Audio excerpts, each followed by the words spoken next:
Hello everyone, this is Karan in front of you once again. तो जो कल पढ़ाया था उसको कंटिन्यू कर रहे हैं। कल एक्चुअली हमने कुछ बातें कर रखी थी। हमने कल ऐसी बातें करी थी कि ऑब्जेक्ट अगर दूर होगा तो फोकल लेंथ के साथ क्या चेंजेस होंगे। किसकी फोकल लेंथ? ह्यूमन आई। आई लेंस जो है उसकी फोकल लेंथ की बात कर रहे हैं। ऑब्जेक्ट दूर होगा तो फोकल लेंथ ज्यादा करनी है, बिकॉज दूर होता है। मैं कैसे बात करी थी पीछे वीडियो में देख सकते हो, सारी बातें यहाँ पे डिस्कस नहीं कर सकते अभी, है ना। तो सारी बातें करी थी, तो मैंने एक चीज भी बताई थी वहां पे कि जो एबिलिटी है आई की, जिसकी वजह से वो अपनी फोकल लेंथ को एडजस्ट कर पाता है with the help of ciliary muscle is known as accommodation. तो थोड़ा सा डिटेल में पढ़ने की कोशिश कर रहे हैं। What is accommodation? What is accommodation? इस अकोमोडेशन को कंटिन्यू कर रहे हैं। जरा समझिए इसको, अकोमोडेशन होता क्या है। वैसे तो अगर पिछला वाला वीडियो प्रॉपर देखा है तो प्रॉपर समझ में आएगा सब कुछ क्या होता है अकोमोडेशन। उससे ज्यादा इसमें कुछ है नहीं, लेकिन फिर भी मैं एक वीडियो बना रहा हूँ फॉर प्रॉपर अंडरस्टैंडिंग कि व्हाट इज अकोमोडेशन। समझ में आ रहा है? जरा देखिए, एक्चुअली हम एक नॉर्मल ह्यूमन है। नॉर्मल ह्यूमन क्या कर सकता है? Normal human means having normal eye. वहां पर कोई डिफेक्ट नहीं है आई में, नॉर्मल आई है, ठीक है, फ्रेश आई यू कैन से। तो वो क्या कर सकता है? डिस्टेंट ऑब्जेक्ट को भी देख सकता है। Object at infinity, he can easily see that object very clearly. समझ में आ रहा है? जो दूर ऑब्जेक्ट है उसको भी देख सकता है और पास वाले ऑब्जेक्ट को भी देख सकता है। समझ में आ रहा है? How this happens? How this happens कि ऑब्जेक्ट दूर है तो भी मैं उसको क्लियर देख पा रहा हूं, और वो पास है तो भी मैं उसको क्लियर देख पा रहा हूं। समझ में आ रहा है? How this happens? because this is your eye. This is your eye. What is structure of eye? And you can say, you can see retina is fixed here. Retina fixed है पहले से। जब रेटिना यहां पर आपका fixed है तो इसका मतलब ये तो फिक्स ही रहेगा। रहेगा कि नहीं बोलो? तो ऑब्जेक्ट कहीं भी चले जाए, इमेज कहां पर बननी चाहिए? रेटिना पर बननी चाहिए। तो रेटिना पर इमेज बनाने के लिए आई के अंदर क्या कार्यक्रम चल रहा है वो पढ़ने वाले हैं। समझ में आ रहा है? समझ में आ रहा है? क्योंकि ऑब्जेक्ट पास होगा तो भी रेटिना पर बनी, ऑब्जेक्ट दूर गया तो भी रेटिना पर बनी। आपने लेंस पीछे पढ़ा था, कॉन्वेक्स लेंस। तो हम जब ऑब्जेक्ट का पोजीशन बदलते थे, जब हम ऑब्जेक्ट का पोजीशन बदलते थे तो क्या होता था? पोजीशन ऑफ इमेज भी बदल जाती थी। बदलती थी क्योंकि जब हमने इमेज फॉर्मेशन पढ़ा तो उसमें क्या देखा? उसमें हमने जो कॉन्वेक्स लेंस लिया था उसकी फोकल लेंथ फिक्स थी, उसकी फोकल लेंथ नहीं बदलते थे, फोकल लेंथ फिक्स रहती थी। हम क्या करते थे? लेंस वही लेते थे, वही फोकल लेंथ रहती थी, बस हम क्या कर देते थे? पोजीशन ऑफ ऑब्जेक्ट को बदल देते थे। पोजीशन ऑफ ऑब्जेक्ट बदलने से पोजीशन ऑफ इमेज बदल जाती थी, क्योंकि वहां पर पॉसिबिलिटी थी कि हम इमेज का पोजीशन बदल दें। लेकिन in case of human eye there is no possibility for the changing in position of image. Image की पोजीशन को चेंज करने के लिए कोई पॉसिबिलिटी नहीं है, because we need the image on retina. हमें रेटिना पर इमेज चाहिए। Are you getting what I am saying? Retina पर इमेज चाहिए तो इमेज पोजीशन इमेज का तो बदलेगा नहीं। समझ में आ रहा है? पोजीशन इमेज का तो बदलेगा नहीं, लेकिन position of object can very. तो ऑब्जेक्ट का पोजीशन बदल रहा है तो हम ऐसा क्या करें कि इमेज का पोजीशन फिक्स ही रहे, कोई फर्क नहीं पड़े। आप ऑब्जेक्ट को चाहे पास रख लो चाहे दूर रख लो। तो उसके लिए होता क्या है? There is something in eye, that is there is an adjustment in the focal length of eye lens. Are you getting? Eye lens जो ये दे रखा है इसकी फोकल लेंथ एडजस्ट हो जाती है। इसकी फोकल लेंथ को हम क्या कर सकते हैं? कम कर सकते हैं और ज्यादा कर सकते हैं। Are you getting? इसको मैं कम भी कर सकता हूं और ज्यादा भी कर सकता हूं। अब ज्यादा करने का मतलब क्या है? ज्यादा करनी है तो इसको क्या करना पड़ेगा? स्ट्रेच करना पड़ेगा। There is need to stretch the eye lens. Eye lens को अगर आप स्ट्रेच कर दोगे तो वो पतला हो जाएगा, और पतला हो जाएगा तो फोकल लेंथ बढ़ जाएगी। कैसे बढ़ती है जरा देखिए। ये आपके पास लेंस है, जस्ट वेट, जस्ट लिसन। ये आपके पास लेंस है। अगर आप इसको पतला करना चाहते हो तो आप इसको खींचोगे, आप इसको खींचोगे तो ये समवट ऐसे हो जाएगा, हो जाएगा। तो इनके जो कर्वेचर है वो बढ़ जाएंगे, जिसकी वजह से इनका ये जो सर्कल बनेगा वो बड़ा बनेगा। सर्कल अब बड़ा बनेगा। जब सर्कल बड़ा बनेगा तो रेडियस ज्यादा हो जाएगी। अरे भैया समझ में आ रहा है कि नहीं? देखो, इसका बनाओ, इसका इतना ही बना तो ये रेडियस इसकी इतनी आई। इस वाले कर्वेचर की बात कर रहा हूं, और इसी को मैंने खींच दिया, इसी को मैंने, इस लेंस को ही मैंने खींच दिया तो ये कर्वेचर बढ़ गया, जिसकी वजह से सर्कल बढ़ गया, स्फीयर बढ़ गया, स्फीयर। तो यहां से यहां तक अब ये आर बढ़ी कि नहीं बोलो? आर इंक्रीज हो गई। And you know the relation in between R and F. You know the relation? That is what is the relation? R is equal to twice of F. यहां से एफ निकालोगे तो r/2। If you increase r then focal length will automatically increase. Are you getting? तो जब मैं stretch करता हूं, जब मैं स्ट्रेच करूंगा तो क्या होगा, क्या होगा भाई, फोकल लेंथ इंक्रीज हो जाएगी। समझ में आया? क्लियर हुआ? तो अगर आपको फोकल लेंथ इसकी बढ़ानी है तो आई लेंस को क्या होना पड़ेगा, स्ट्रेच होना पड़ेगा। समझ में आया? समझ में आया? और अगर आपको फोकल लेंथ कम करनी है तो उसको क्या होना पड़ेगा, कॉन्ट्रैक्ट होना पड़ेगा। समझ में आया? समझ में आया? बोलो, कोई दिक्कत? कोई दिक्कत तो नहीं किसी को? अच्छा, अब सुनिए जरा, कॉन्ट्रैक्ट हो जाएगा तो थिक हो जाएगा। अब इसको अगर आप इसको कॉन्ट्रैक्ट और कर दो तो ये ऐसे कॉन्ट्रैक्ट कर दिया, ये बीच में से थिक हो जाएगा। जरा देखो, बीच में से थिक हो गया, बीच में से थिक हो गया, तो अब इसका सर्कल और छोटा हो गया। जब सर्कल छोटा हो गया तो रेडियस छोटी हुई, रेडियस छोटी हुई कि नहीं, बोलो यार, रेडियस छोटी हुई, तो रेडियस छोटे होने की वजह से एफ भी छोटा हो जाएगा। समझ में आया? क्लियर हो रहा है? तो अगर फोकल लेंथ कम करनी है तो उसको क्या करना पड़ेगा, कॉन्ट्रैक्ट करना पड़ेगा, बीच में से थिक करना पड़ेगा। समझ में आ रहा है? और अगर फोकल लेंथ इंक्रीज करनी है तो आपको स्ट्रेच करना पड़ेगा। समझ में आया? बीच में से पतला करना पड़ेगा। Are you getting what I am saying? तो ये चीजें करनी है। तो अब मैं कह रहा हूं कि फोकल लेंथ में एडजस्टमेंट होता है, इसी वजह से हमें हमेशा इमेज किस पर बनती है, रेटिना पर। समझ में आ रहा है? आप ऑब्जेक्ट को पास रखिए चाहे दूर करिए, इमेज हमेशा कहां बननी चाहिए। We are talking about normal eye, defect वाली आई की बात नहीं हो रही है, नॉर्मल आई की बात हो रही है, जो अभी हमारी नॉर्मल आईज हैं यहाँ पर नॉर्मल। समझ में आ रहा है? तो यहां पर जरा देखिए, अब सुनिए, अब क्या है कि फोकल लेंथ एडजस्ट तो होगी, लेकिन इसके लिए कोई कराने वाला तो चाहिए, कोई कराएगा तो इनको। तो जो फोकल लेंथ को एडजस्ट कराता है, उसमें एडजस्टमेंट कराता है, उसको चेंज कराता है, फोकल लेंथ को चेंज कराता है, वो कौन कराता है, सिलेरी मसल्स। समझ में आया? क्लियर हुआ? सिलेरी मसल्स क्या करते हैं, सिलेरी मसल्स इसको क्या करते हैं, इसकी फोकल लेंथ को चेंज कराते हैं, जरूरत पड़ने पर ज्यादा करते हैं, जरूरत पड़ने पर कम कर देते हैं। समझ में आ रहा है भाई? क्लियर हो रहा है? तो जरा देखिए, अब मैं आपको बताता हूं, इतना समझ में आया कैसे काम चल रहा है? अब देखिए, सिलेरी मसल कुछ करेगा तो उससे किसको कांटेक्ट मिलेगा, सस्पेंसरी लिगामेंट को। तो सिलेरी मसल्स कमांड किसको कर रहा है, सस्पेंसरी लिगामेंट को, और सस्पेंसरी लिगामेंट किसको करेगा, आई लेंस को। समझ में आ रहा है कैसे वर्क होगा? जरा समझिए,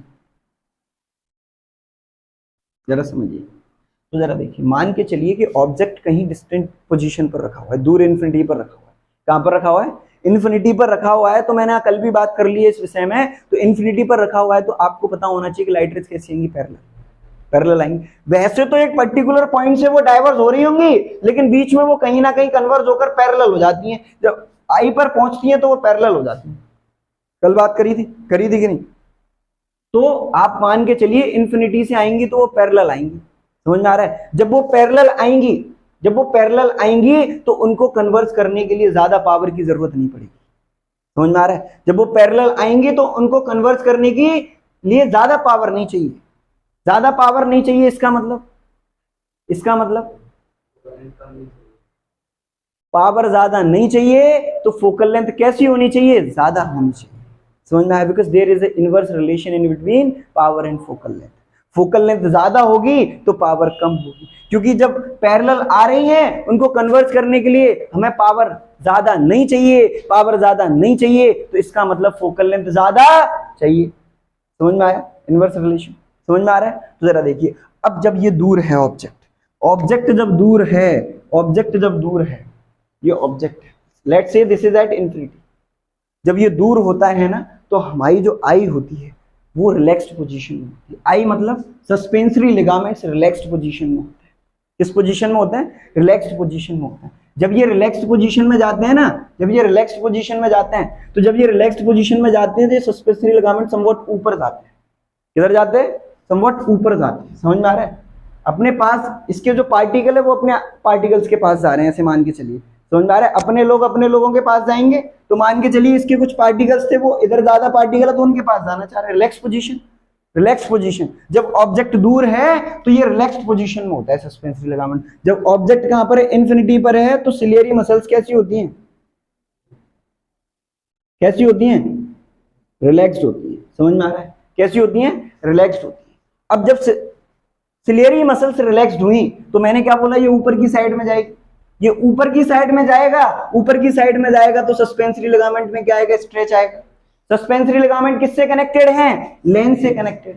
किससे कनेक्टेड है? लेंस से। तो जैसे ही सस्पेंसरी लिगामेंट में स्ट्रेच आया तो वो किसको स्ट्रेच कर देगा? आई लेंस को स्ट्रेच कर देगा। Are you getting what I am saying? देखिए जो काम ऊपर चल रहा है वो काम नीचे भी तो चलेगा।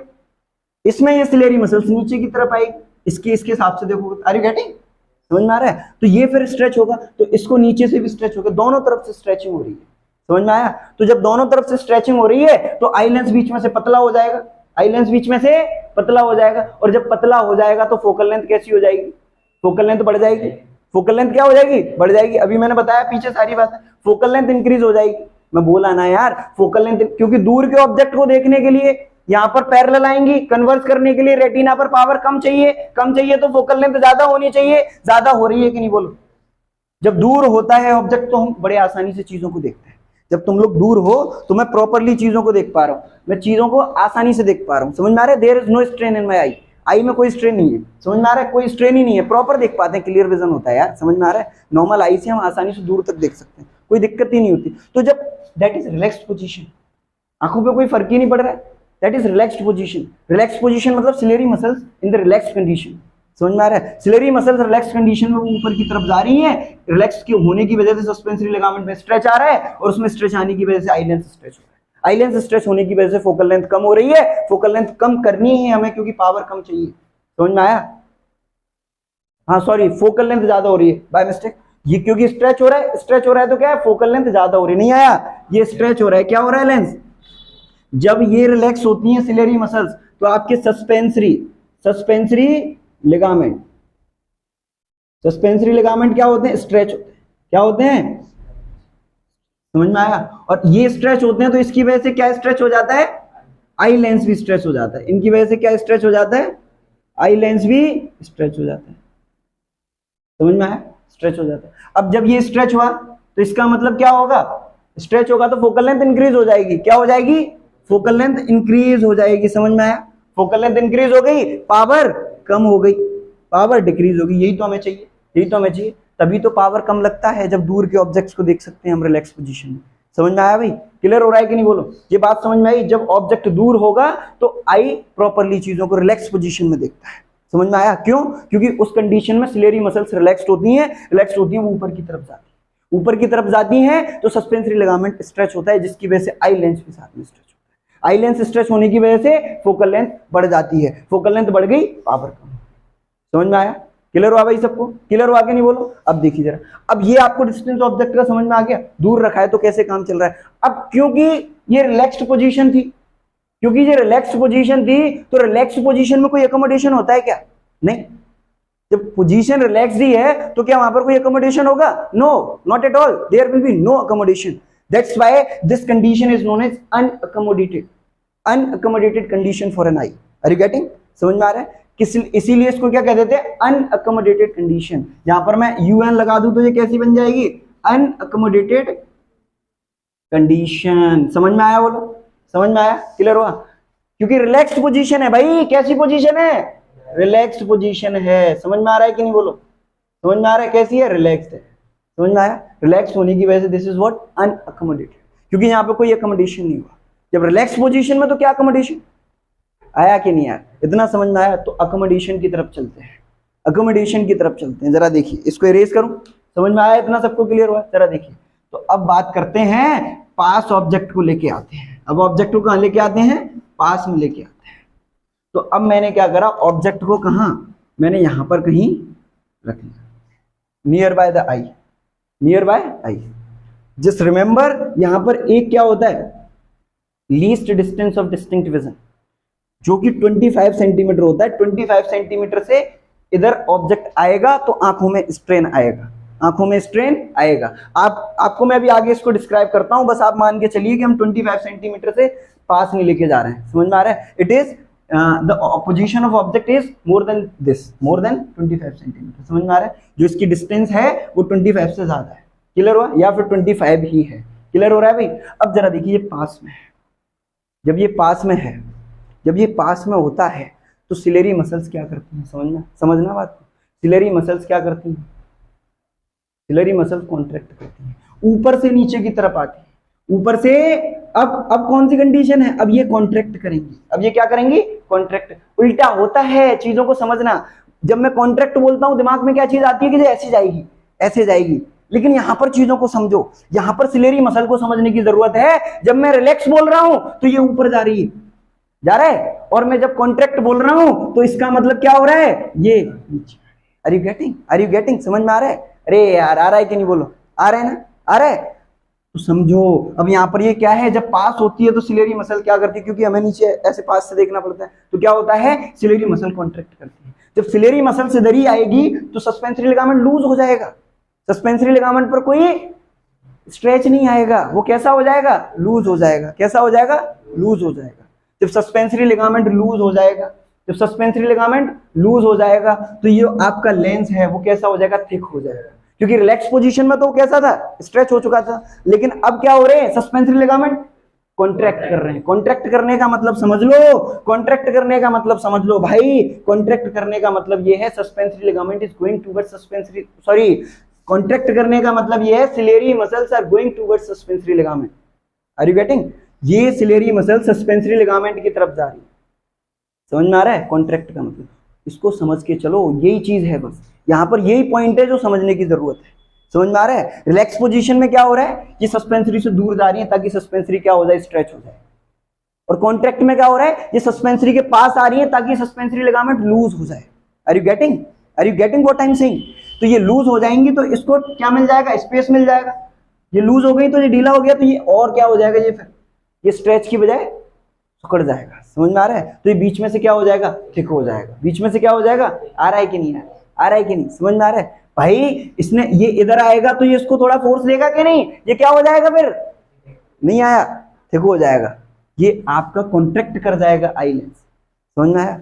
जब सिलियरी मसल्स रिलैक्स थी तो आई लेंस रिलैक्स पोजीशन में, स्ट्रेच होकर रिलैक्स पोजीशन में पहुंचा था। अब जो सिलियरी मसल्स हैं, सिलियरी मसल्स क्या हुई, कॉन्ट्रैक्ट हुई, तो आई लेंस भी क्या होता है, कॉन्ट्रैक्ट होता है। समझ में आया? आई लेंस कॉन्ट्रैक्ट होगा, बीच में से थिक हो जाएगा, बीच में से थिक होने की वजह से उसकी फोकल लेंथ क्या हो जाएगी, कम हो जाएगी। फोकल लेंथ कम हो जाएगी, फोकल लेंथ कम हो जाएगी। क्या हुआ यहाँ पर, देखो यहाँ पर क्या हुआ है, जरा समझो। यहाँ पर हुआ है जब ऑब्जेक्ट नियर बाई है, ऑब्जेक्ट कहां पर है, नियर बाय है, ऑब्जेक्ट नियर बाई है। जरा देखो क्या हुआ है यहाँ पर, जो सिलियरी मसल्स हैं, सिलेरी मसल्स हैं वो क्या हो रही हैं, यहाँ पर कॉन्ट्रैक्ट हो रही हैं। क्या हो रही हैं, कॉन्ट्रैक्ट हो रही हैं। सिलेरी मसल्स कॉन्ट्रैक्ट हो रही हैं, जिसकी वजह से आपके सस्पेंसरी लिगामेंट क्या हो रहे हैं, सस्पेंसरी लिगामेंट क्या हो रहे हैं, लूज हो रहे हैं। समझ में आया? कैसे हो रहे हैं, लूज हो रहे हैं। इनके लूज होने की वजह से, इनके लूज होने की वजह से आपका जो आई लेंस है, आई लेंस है वो क्या हो रहा है भाई, क्या हो रहा है, कॉन्ट्रैक्ट कर रहा है, यानी कैसा हो जा रहा है, थिक हो जा रहा है, थिक एट सेंटर। समझ में आया, बोलो, thick at middle part of the lens. Are you getting, are you getting? Thick हो जा रहा है। जब ये थिक हो जा रहा है तो इसकी वजह से क्या हो रहा है, फोकल लेंथ क्या हो रही है, डिक्रीज हो रही है। क्या हो रही है, डिक्रीज हो रही। और जब फोकल लेंथ डिक्रीज होती है तो पावर क्या हो जाती है, इंक्रीज हो जाती है। समझ में आया, बोलो, समझ में आया कैसे काम चल रहा है? तो पावर इंक्रीज हुई, पावर इंक्रीज हुई। तो जब ऑब्जेक्ट पास होता है तो फोकल लेंथ क्या हो जाती है, फोकल लेंथ डिक्रीज हो जाती है और पावर बढ़ जाती है। क्यों पावर बढ़ जाती है, जरा देखिए क्यों पावर बढ़ जाती है। ये आपको दिख रहा है ऑब्जेक्ट, अब ये ऑब्जेक्ट पास में तो यहां से पैरेलल तो आएंगी नहीं, यहां से पैरेलल तो आएंगी नहीं, कैसी आएंगी, डाइवर्जिंग आएंगी। कैसी आएंगी, जब पहले से वो बिखरी हुई हैं और उनको पास लाने के लिए ज्यादा पावर नहीं लगाना पड़ेगा। पहले से जो पैरेलल आ रही थी और ये जो दूर से आ रही थी वो पैरेलल आ रही थी, और ये पास से तो ये डाइवर्ज होके आ रही है। Are you getting what I am saying? ये डाइवर्ज होके आ रही है तो इनको पावर ज्यादा चाहिए कन्वर्ज करने के लिए, ताकि ये रेटिना पर इमेज बना पाए। समझ में आ रहा है? तो पास में ऑब्जेक्ट होगा तो ऑब्जेक्ट से डाइवर्जिंग रेज आएंगी, उन डाइवर्जिंग रेज को कन्वर्ट करने के लिए ज्यादा पावर की जरूरत पड़ेगी, और ज्यादा पावर करनी है तो आपको फोकल लेंथ को डिक्रीज करना पड़ेगा। और फोकल लेंथ डिक्रीज कौन करेगा, सिलेरी मसल करेगा। सिलेरी मसल क्या करेगा, कॉन्ट्रैक्ट करेगा। सिलेरी मसल के कॉन्ट्रैक्ट करने की वजह से सस्पेंसरी लिगामेंट लूज हो जाएंगे और इसकी वजह से आपका आई लेंस कॉन्ट्रैक्ट कर जाएगा, बीच में से थिक हो जाएगा और फोकल लेंथ क्या हो जाएगी, डिक्रीज हो जाएगी। फोकल लेंथ डिक्रीज होने की वजह से पावर बढ़ जाएगी और आपका इमेज रेटिना पर क्या कर जाएगा, कन्वर्स कर जाएगा, आपको इमेज मिल जाएगा। बताओ बात समझ में आई, बोलो बात समझ में आई कि नहीं? इतना समझ में आया कि नहीं, बोलो आया कि नहीं भाई? मजा आया? मजा आया? तो इस तरीके से काम चल रहा है, इस तरीके से काम चल रहा है। आया बोलो? ये मैंने आपको इतना करा दिया है। अब सुन लो जरा आगे की कहानी। दूर है, इतना समझ में आ गया होगा। दूर है तो फोकल लेंथ क्या हो रही है? इंक्रीज हो रही है, क्योंकि पावर कम चाहिए, पैरेलल आ रही है, पावर कम चाहिए, फोकल लेंथ इंक्रीज हो रही है। दूर है और पास है तो पावर ज्यादा चाहिए, जिसकी वजह से फोकल लेंथ कम करनी। इतना बात सबको क्लियर हुआ? अब ये जो यही तो चीज है, जो फोकल लेंथ कम हो रही है, जब ऑब्जेक्ट पास है तो फोकल लेंथ कम हो रही है, ऑब्जेक्ट दूर है तो फोकल लेंथ ज्यादा हो रही है। पावर आप बता ही सकते हो, जहां ज्यादा होगी वहां पावर कम होगी, जहां फोकल लेंथ कम होगी वहां पावर ज्यादा होगी। तो ये तो आप कनेक्ट कर सकते हो। तो इसी एबिलिटी को, the ability of an eye due to which the focal length of eye lens can be changed with the help of suspensory ligament or ciliary muscles.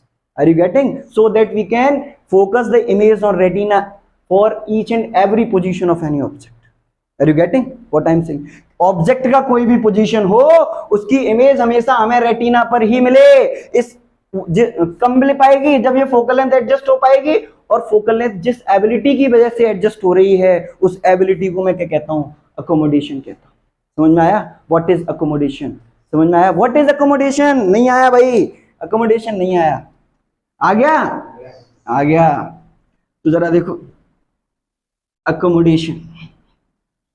तो अकोमोडेशन, अब यहां पर क्या हुआ है?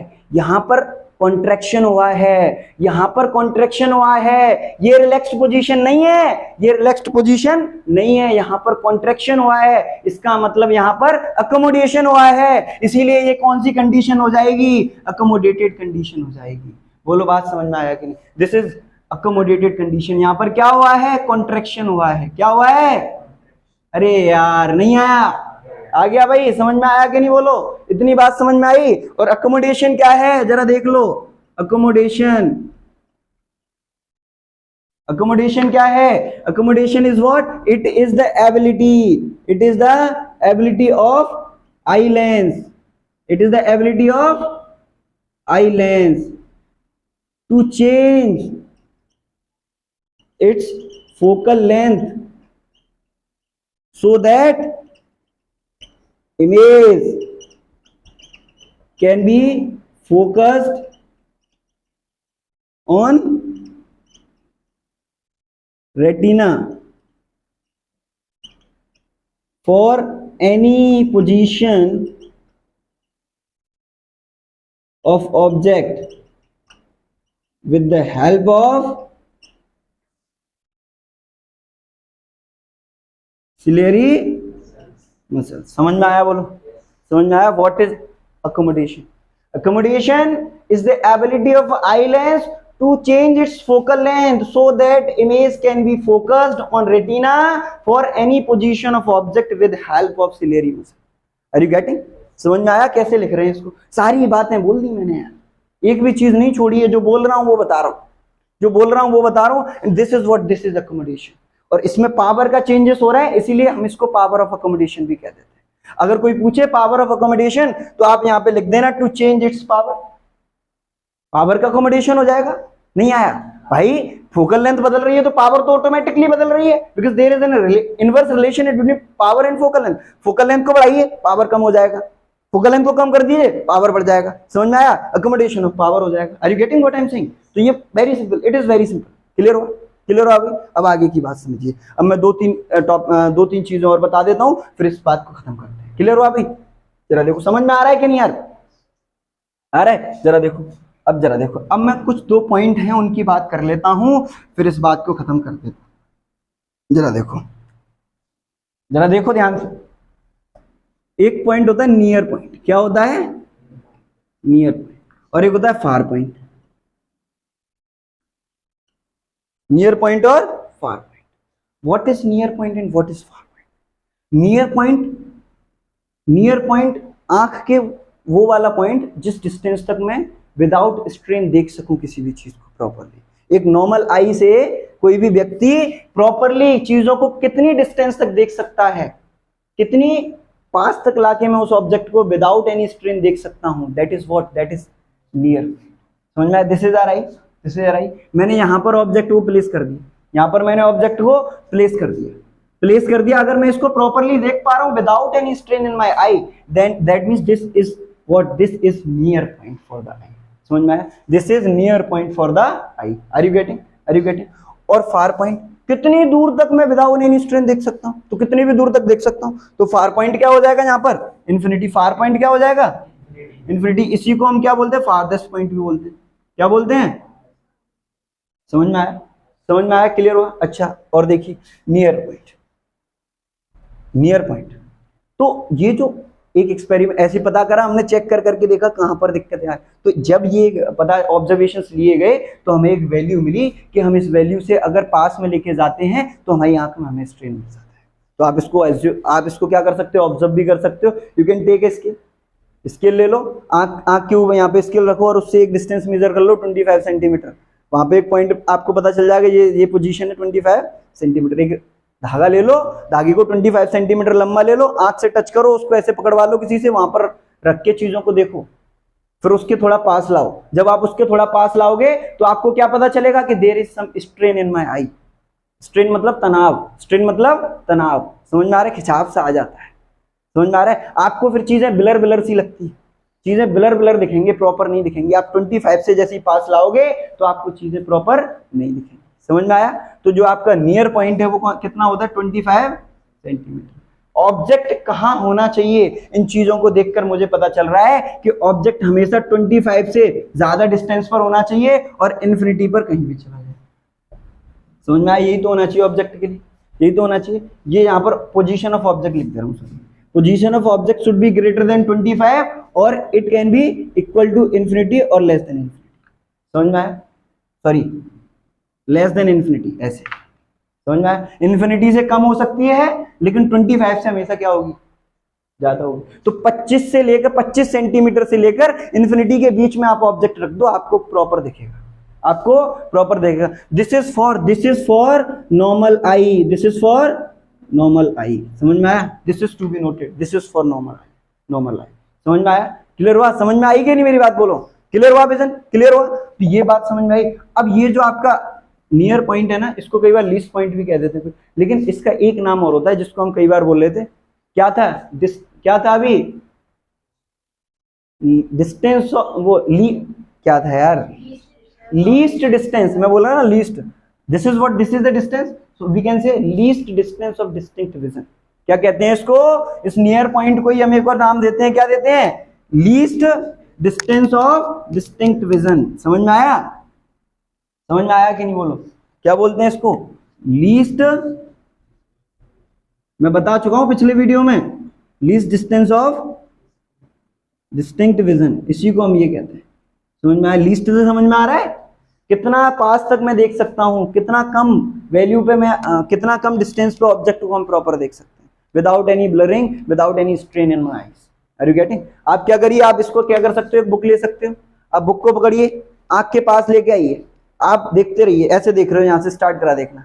आपने देखा, क्लियर दिख रहा है, कोई दिक्कत नहीं है, आंख में कोई स्ट्रेन नहीं है, थोड़ा पास लाइए, फिर देखा, फिर आपको कोई दिक्कत नहीं, कोई स्ट्रेन नहीं हुआ, थोड़ा और पास लाइए, थोड़ा और पास लाओगे तो आपको कोई स्ट्रेन नहीं हुआ, थोड़ा और पास लाओ। जैसे ही आप धीरे धीरे पास लाए तो एक स्टेज ऐसी आई कि आपने उस स्टेज के बाद जैसे आगे करा तो आपको क्या पता चला, चीजें आपको ब्लर, जो वर्ड्स लिखे हुए हैं, जो सेंटेंस लिखे हुए हैं, वो आपको ब्लर दिख रहे हैं और आप फ्यू सेकंड्स बाद आपकी आंखों में क्या है, स्ट्रेन आने लग गया। समझ में आ रहा है? स्ट्रेन आने लग गया तो इसका मतलब आपको समझ में आ जाना चाहिए कि जो आपकी बुक है वो 25 सेंटीमीटर से लेस डिस्टेंस पर पहुंच चुकी है, तो आपको क्या कर देना है, उसको 25 से मतलब बाहर ले जाना है। समझ में आया? 25 से ज्यादा डिस्टेंस पर ले जाना है ताकि आपकी आंखों पर स्ट्रेन ना पड़े। Are you getting? तभी तो कहते हैं ज्यादा पास करके भी नहीं पढ़ना चाहिए, थोड़ा सा दूर रखिए जिससे आपको प्रॉपर विजन हो पाए। क्लियर हुआ भाई? समझ में आया कैसे कर सकते हैं चीजों को? तो ये आपको क्लियर हुआ?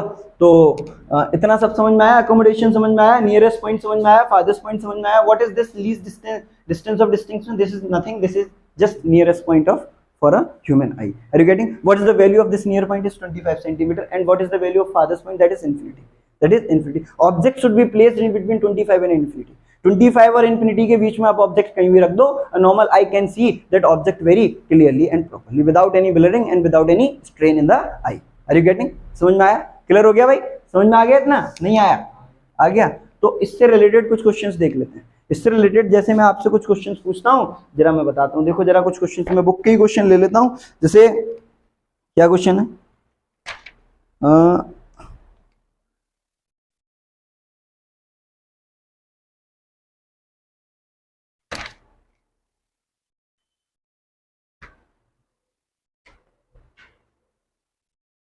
कोई क्वेश्चन पूछ ले, how does convex eye lens differ from the ordinary convex lens made of glass? What is the difference between, the question is what is the difference between, what is the difference between, ये मैं कई बार बता चुका हूं। What is the difference between difference between a convex lens, ordinary convex lens of glass versus